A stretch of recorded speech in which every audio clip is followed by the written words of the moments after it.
Welcome to Dulles. We're a community of faith that embodies the love of Jesus for the good of our neighbor and renewal of our world. We're so glad you're listening. We're talking in the series about how Jesus came at Christmas, not into a world that is clean and ready for him and sparkly, but into a world that's broken. And he came precisely for that reason. He came because it's broken. He came because of the ugly, because the world is not okay. So today I want to talk about Christmas in the dark. It seems that was the original Christmas, and it was really God's intent. And sometimes we wash over it and make it cleaner than it really is or is intended to be. When God actually arrived, Advent means the arrival, awaiting the arrival. The first arrival happened 2,000 years ago, but we're told all through the scriptures, all through the New Testament, that by God's Spirit, Jesus is arriving in your life, in your hurt, in the regrets, in the fear, the anxieties. You ever notice, or I know you do, it's rhetorical, do you ever get tired of waiting, but can you think of a time, and maybe it's right now, where you found yourself in life waiting, maybe for the call about the job, maybe for the relationship that's really been upended, to finally have that breakthrough? Isn't waiting it's one of the hardest things that I have to do? And I am not good at waiting.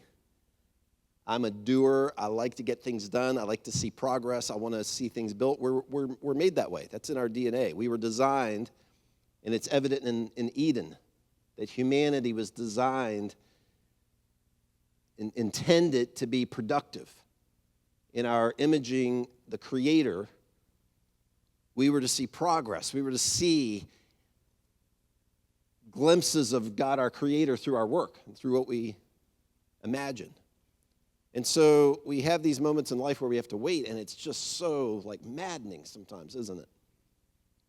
And that's what Advent implies. Yes, we focus on the arrival. Advent means arrival, but if we're awaiting the arrival into dark, it means we're waiting. If you're waiting for the arrival, you're waiting. And man, that can be frustrating. Advent tells us a couple of things. Darkness is a reality, and that God works in the dark. And last week, we were canceled for snow, the snow that didn't really happen. And I went online, and a lot of you joined virtually for a little bit. And just as a quick review, it's amazing when you see it in the story of God that he gives us. You can't unsee it, how much work God does in the dark. We see this with Moses being called to be the spokesperson for God to free the Israelites from slavery in Egypt. God frees them literally at night, through the night. Elijah, who's fearful for his life, when he's afraid for his life, this is the still small voice. God speaks in a still small voice. It's that context, that story. God speaks to Elijah, we're told, at night. So many examples. If we go to the New Testament, Paul and Silas are beaten and imprisoned for their faith because they are speaking of this light who's come, Jesus, who's come into our world. And the resistance imprisons them, and we're told that God frees them from the chains in prison at about midnight, Luke tells us. And then maybe the most significant in all of Scripture is on Easter morning. We're told the resurrection happened while it was still dark. On Easter morning, while it was still dark. God does his best work in the dark. God will do his best work in your life in the dark. And the challenge is that we've got to allow it. We've got to allow him. We have to say yes. We actually have the ability to give God control or permission. We can grant him permission to work in our dark or not. And this is the great irony that I've been writing about and really thinking on and reflecting on this Christmas season, is how we start off life. You and I do. I mean, it's pretty common, and you can actually study this, that children, babies into toddler age, preschool age, we start life afraid of the dark, resisting the dark. But the older we become and the more life we live and the darkness that we experience, there's this odd thing that happens in broken humanity where we actually become comfortable with the dark and we start resisting the light. And how do you explain that? This is so much of what we see in Jesus being resisted as our light, the light who's come into the world. Who would resist him? N.T. Wright is a scholar that I reference often. He has taught and worked in Scotland and in Oxford, England. He's renowned as among pastors and theologians as maybe today's leading theologian. And he's the one who said, and we quoted him a couple weeks ago, that Christmas is God lighting a candle in the dark. And then he goes on to say this, and this is what gets into the irony, where you and I would say, well, we just want light. We want life to be good and full. And yet, if we're honest, we find ourselves maybe comfortable with the dark a little bit. And he speaks to this. Christmas is God lighting a candle in the dark. And you don't light a candle in a room that's full of sunlight. You light it in a room that's so murky that the candle, when lit, reveals just how bad things really are. Amy and I were in a hotel a couple years ago and had one of those magnifying mirrors. And she spends time in front of those mirrors. I just never do. I just don't. And I did that day. I was waiting for her, and I was like, and then the light, it had that backlight. And I was just amazed. And then I remember telling her, oh my gosh, wait a minute. Do you see this? And she's like, yeah, that's on your face. And I'm like, that's always been there? It's like the light can magnify what makes us uncomfortable. And this is part of the reality, part of Advent's reality, what it exposes. That Jesus has come into our dark, and to come into our dark, he doesn't just snap his fingers and your life is full of joy. He addresses what's been hidden. Maybe what we've had hiding.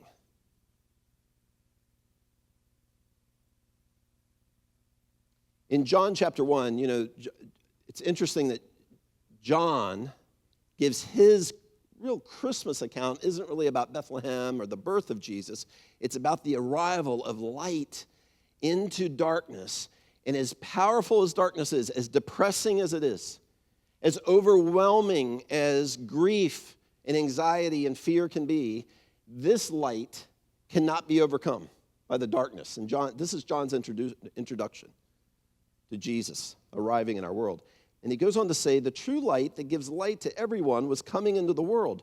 He was in the world, and though the world was made through him, though he created humanity, and he entered the darkness of humanity, he became one of us, the world did not recognize him. He came to that which was his own, but his own did not receive him. Now, that's not just history. That's human nature.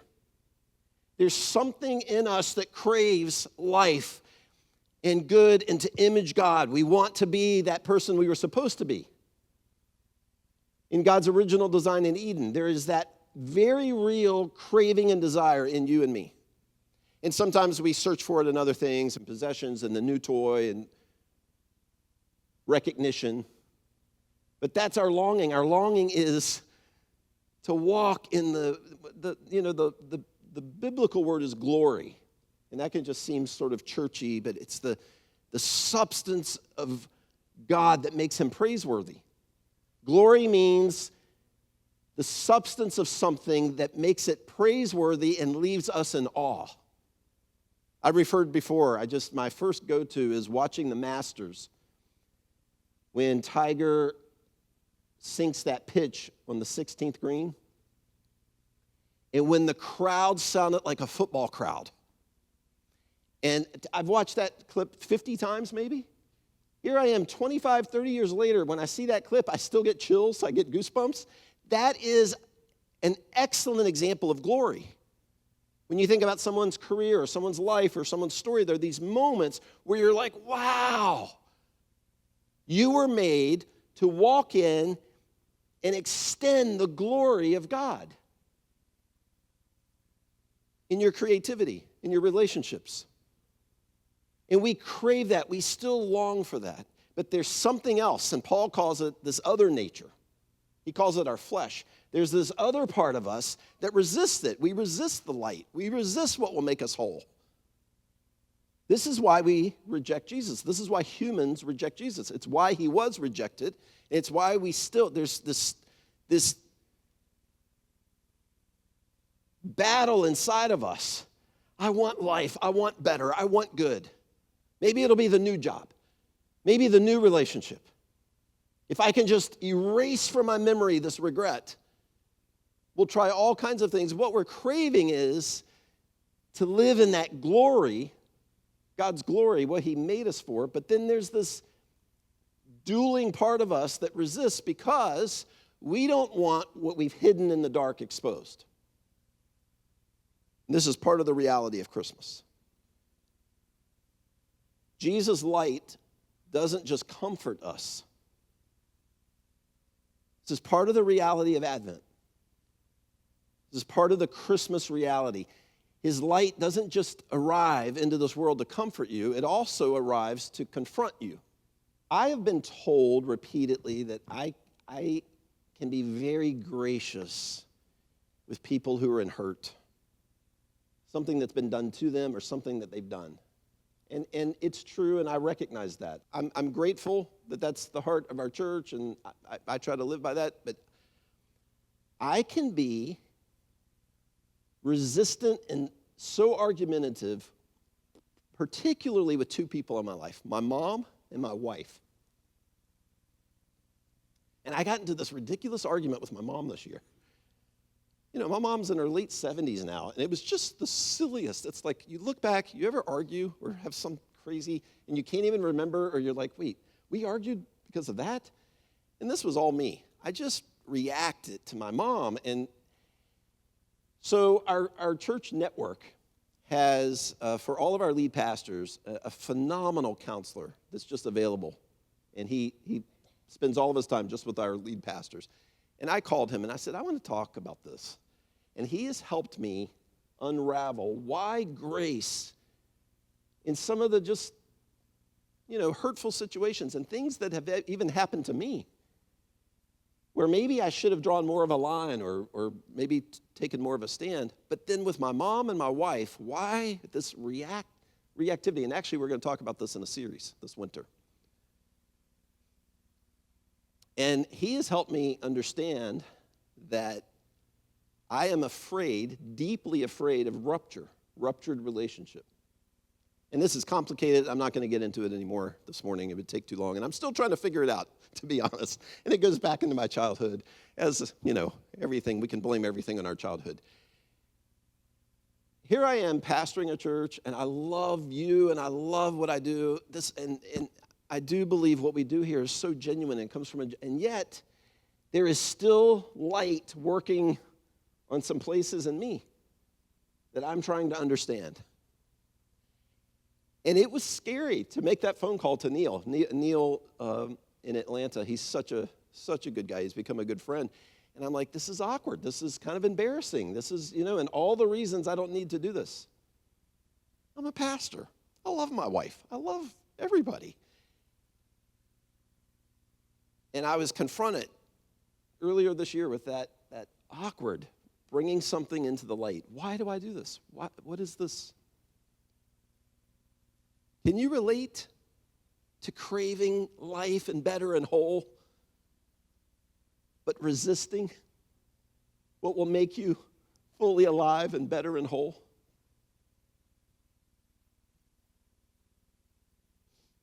Light, I have here in my notes, Light entering dark places can be uncomfortable, stressful, or absolutely scary because it illuminates what's been hidden. The dark hides what we don't want seen. We even come to church and we sing. We'll sing about the light. The light has come into the world. Hallelujah, glory. We use these big words.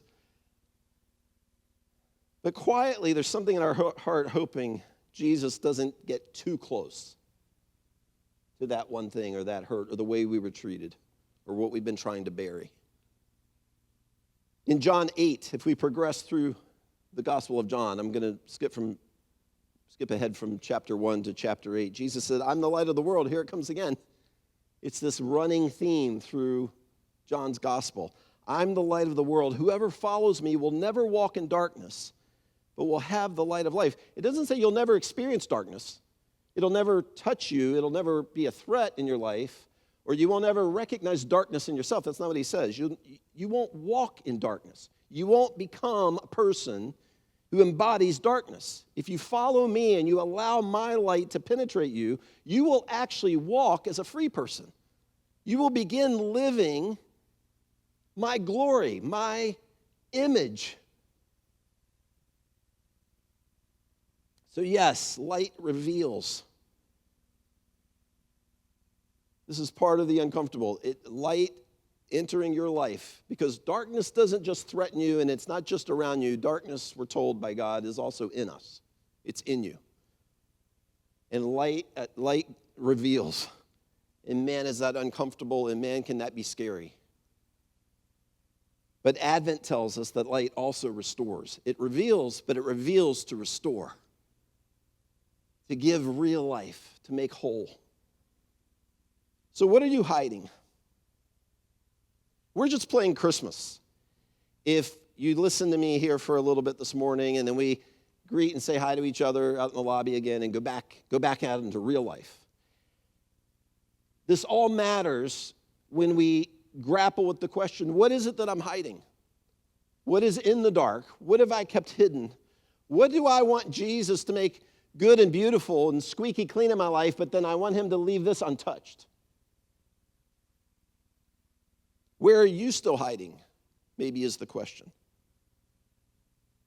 What's the dark corner you've kept away? Maybe it's shame. Maybe it is fear. Maybe it's a habit or pattern that you feel like you just can't get ahead on. You've tried and tried. You've tried different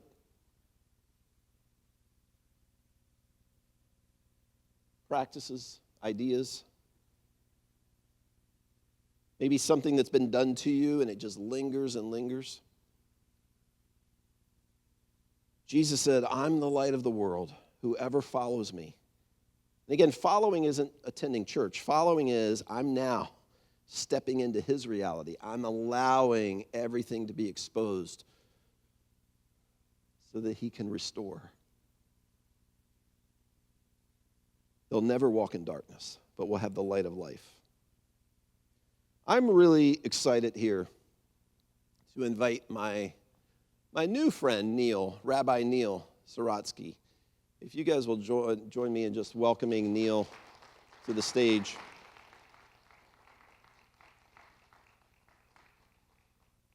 And Kim, welcome. It's just so nice to have both of you here. We had breakfast, a long breakfast, and by the end of it, had decided we're lifelong friends already. We're going to be lifelong friends, and I'm just really grateful. So for those who are new to faith, maybe you've returned to church after a long while, the Old Testament is the story of God's plan to restore the world through a people, the Jewish people, the Israelites. And then, of course, in the New Testament, we see that his plan all along was that the Israelites would be a blessing to all nations. God's plan was that all the world, all nations, would be restored in relationship to God. And Neil and Kim are Jewish friends who believe that Jesus is the Messiah.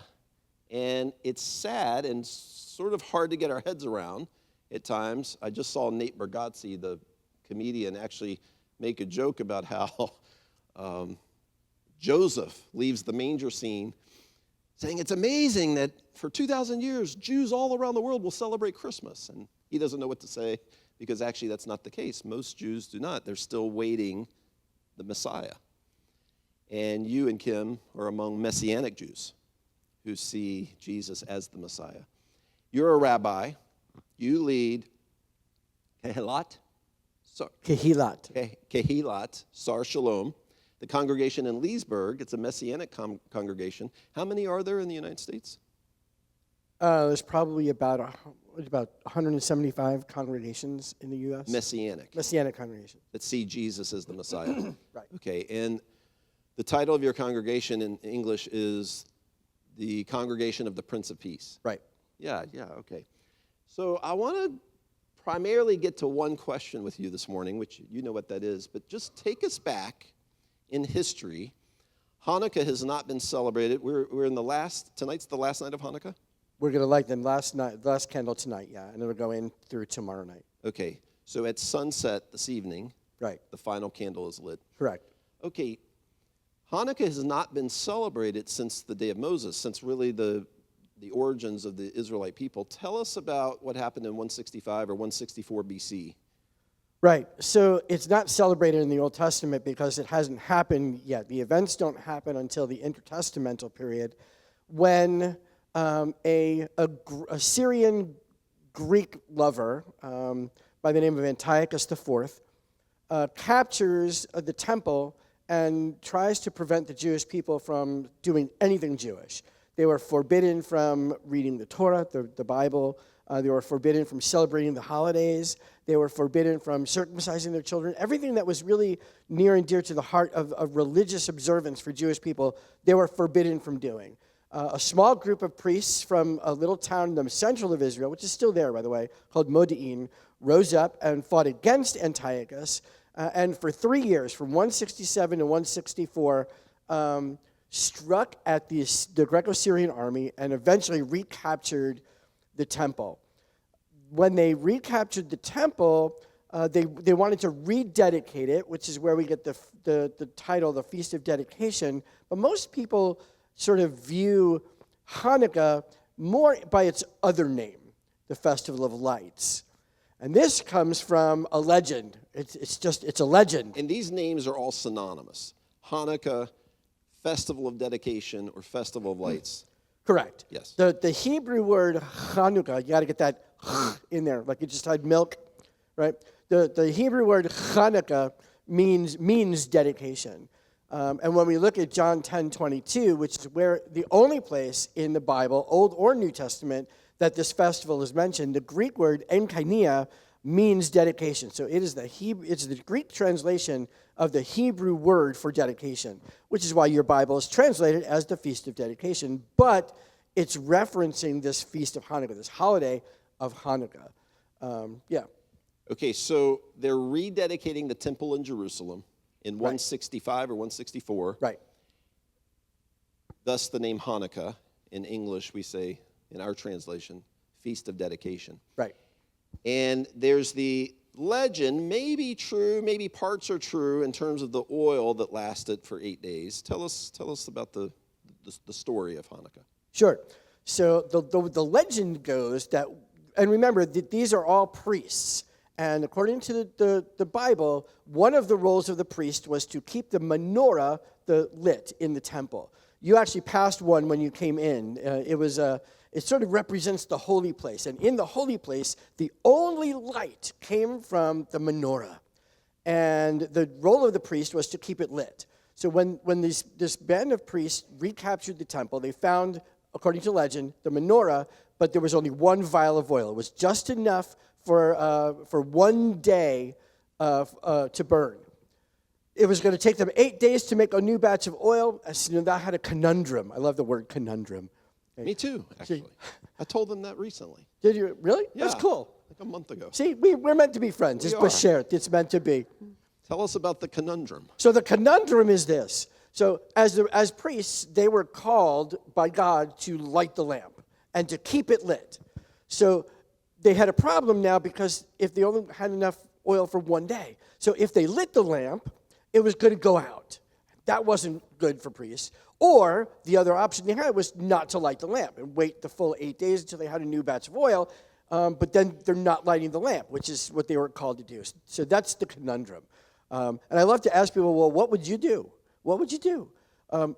They felt it was much, much better to light the lamp, which is what they were called to do by God, and just, it is what it is. The miracle, again, according to legend, is that the oil burned for all 8 days until they were able to make a new batch of oil, and the lamp never went out.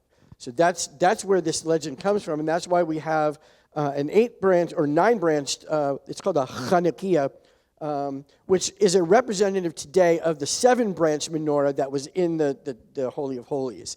But we light it for 8 nights in honor of the oil, which also is why I love this holiday, because we get to eat everything fried in oil for 8 days. Yeah, I think we should adopt Hanukkah so we could eat fried food a lot this month. Okay, let's get to John 10. I will admit, I have pastored for many years now, went to seminary. I never knew Hanukkah was in the Bible. I always saw Hanukkah as sort of this sister holiday. I've respected it. I've known the story that it celebrates the 7 additional days that the lamp burned, even without oil, or so the legend goes. I did not understand that Hanukkah, because of the way it's translated in English, festival of dedication. Hanukkah means festival of dedication, the rededication of the temple, when the menorah was relit, which you've just explained really well. I'm going to read here the beginning of John, 10:22 for a few verses. Then came the festival of dedication, a.k.a. Hanukkah, the festival of dedication at Jerusalem. It was winter, and Jesus was in the temple courts, meaning he's in the temple where Hanukkah is being celebrated. The context is suggesting he's there to celebrate Hanukkah, which is just fascinating to me. And he's specifically walking in Solomon's colonnade. The Jews who were there, gathered around him saying, "How long will you keep us in suspense? Like, are you the Messiah? Just tell us, are you?" That's the context, and it goes on. We'll see if we get to the further context. But tell us why it's important that Jesus is not only in the temple, but walking by Solomon's colonnade. All right. I was thinking about this just before. You were talking about light, and you're talking about God's light, and Jesus being the light of the world, and you mentioned a word. You mentioned glory. And in Hebrew, the word for glory is kavod, and what it means is heaviness. But there's this other concept of light, of a heavy light in Hebrew, that's based on the word that means to dwell. To dwell is shachan, and you probably know the word as Shekinah. In Hebrew, it's Shekhinah, and it's the dwelling presence of God. Where his presence is seen, it's the weighty heaviness, not oppressive heavy, but beautiful, remarkable heaviness, awesome of his presence. Yes, and the sorrowful thing about it is that that presence had been absent from the temple since the days of Ezekiel. If you look and read Ezekiel chapters 9, 10, and 11, it's a picture of the very presence of God, that dwelling presence of God leaving. He got up in chapter 9, moved to he sat on the mercy seat on top of the ark. We remember that. In the Holy of Holies, the dwelling presence of God was on top of the ark in the mercy seat. In chapter 9 of Ezekiel, it gets up from there and moves to the edge of the doorway of the temple. In chapter 10, it moves from the doorway of the temple to the edge of the city. In chapter 11, it moves from the edge of the city to the horizon and then is gone. And the dwelling presence of God is not seen again in the temple the rest of the time, in all the rest of the Old Testament, until Jesus, who is fully imbued with the dwelling presence of God, brings that presence back to the temple on the Feast of Dedication, essentially rededicating, bringing that presence back and rededicating the temple in a spiritual way. Mm-hmm. And that's what we see in John chapter 10, 22. The light. The light, the dwelling presence, but back in the temple, which hadn't been seen since Ezekiel chapter 11. They think they're celebrating Hanukkah, this event that happened a couple hundred years earlier, and the light of all creation walks into the temple. And then this debate breaks out about, will you prove to us you're the Messiah? And Jesus is essentially replying, well, my work, my power should be evident. And they want more, and some here start to plot his death, and this leads up to the crucifixion. Right. I love that you ask the question, who is the light of the world? Right. Ask us this morning. So, who is the light of the world? We've already talked about it from John chapter 8. But the fact of the matter is that although Jesus does say that he is the light of the world, there's another light of the world. And he mentions this in Matthew chapter 5. And according to our Messiah, we are the light of the world also, because he kindles that light in us, which is another phenomenal Hanukkah reference. It is. When you are confronted with the light of Jesus, yes, this is about leading you to wholeness and full life and you becoming who God intends you to be. Yes, it is for you, but it is also for those around you, that you would become the light of Jesus, his glory, his beauty, his remarkable in your work, in your conversations, in your neighborhood. And there's something in us, that's something that Paul calls the flesh, that resists. We resist being fully exposed. We resist having brought out of hiding those certain places. And it not only limits you, it hinders you from becoming the light of Jesus in our world. This is why it matters so much. You're craving whole life. And God is craving that you would be a version of whole life, an image of him among people who would otherwise never see it, never experience it, never hear it. Neil, we're going to close our time in worship, and this is so risky bringing you on stage here this morning because we could be here till like 3 this afternoon. I had to actually meet my parents when we had breakfast. And I was like an hour late getting to them because we couldn't stop talking. This is just so fascinating to me. And I really appreciate how you've answered questions for me about Jesus walking in the temple. You've helped me understand the glory of God himself actually entered the temple when the Shekinah, the glory of God, had been missing from the temple for so long. And I'm grateful. We've talked about having you back. You and Kim will come back? Absolutely. We're talking about possibly having them lead us in an actual full Passover meal, a Seder meal before Easter, and if you haven't experienced that, it's a remarkable experience. So we would love that. Thank you, Neil. Thank you for joining us. My pleasure. Thank you for inviting us. I'm going to pray with you, and we're going to put the prayer that I've written on the screen, and I'm going to ask you to stand before we worship. I've opened my spirit, I hope, to God leading me in this prayer and now leading all of us in this prayer as our response to God and what he has done during Advent in this arrival 2,000 years ago and the arrival that is still occurring if we will allow and invite and welcome the presence of Jesus. Jesus, creator of all that is good and all that has been made, you also made your dwelling here with us, with me. Today, as our church celebrates Christmas, I recognize, this is speaking for you. I recognize that you chose to move toward me and toward the dark around me and the dark in me. You come all the way into my hurt, my failures, my disappointments, to be close to me, to reveal and to restore. This Christmas, Jesus, give me a strong sense of your presence. You near me, you with me, you close to me. Today, I allow you all the way in to my life, my heart, my emotions, my thoughts, and my deepest dreams. And by your Holy Spirit, please remind me that following you means I am now part of your advent, your arrival into the lives of others who long for relief out of darkness.